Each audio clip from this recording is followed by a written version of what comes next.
Good evening. Welcome back to the evening news on USN. I'm Rosa. And I'm Alicia.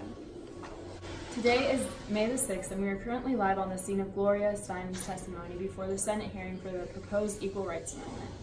Gloria is an activist, feminist, and journalist who fully supports the new amendment, and she just delivered an empowering speech for the women all across America.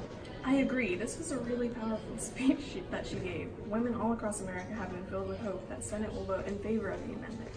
This will finally put an end to the differences and discrimination established between men and women, as well as minorities.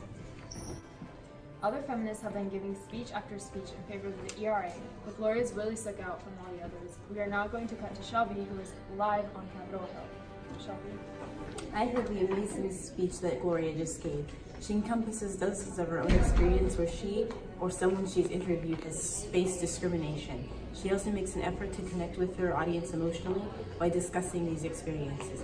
She mentions in her experiences, and I quote, "I have been refused service in public restaurants, ordered out of public gatherings, and turned away from apartment rentals, all for the clearly stated sole reason that I am a woman."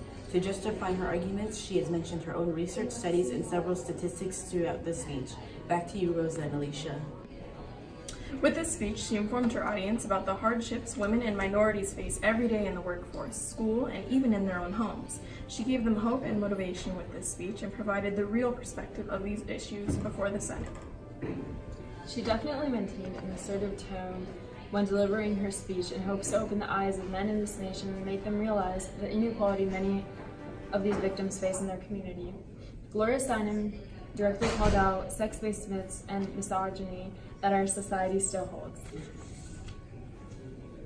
When Gloria delivers speeches, she often chooses strong words or phrases to strengthen her statements. In her speech she delivered last night, she used words such as disavow, unfeminine, unforceable, and superiority. Her word choices convey her professionalism and demonstrate her intellect. Her career as a journalist and writer make her a credible source as she interviews fellow women who have experienced discrimination all the time. Gloria also used a series of factual evidence concerning the history behind this conflict, as well as contrasting men and women.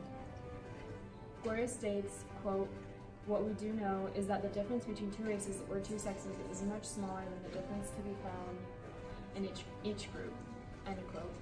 I really felt that Gloria was speaking directly to the entirety of America, not only women. Anyone could hear that she was directly calling out white men who benefit from this kind of discrimination against women and racial minorities. Gloria also addresses the wage gap between women and men in the workforce. She says, quote, "I haven't had to brave the sex bias of labor unions and employers only to see my family subsist on a median salary 40% less than the male median salary," end quote. The sole purpose is to end the situation of discrimination there is today. As Gloria said during her speech, quote, "Most important to me, I have been denied a society in which women are encouraged or even allowed to think of themselves as first-class citizens and responsible human beings," end quote. This speech has been an eye-opener for our nation and especially the Senate. With this strong advocate for women, there is hope for a proper society where everyone will be seen as equal, no matter what race or sex you are.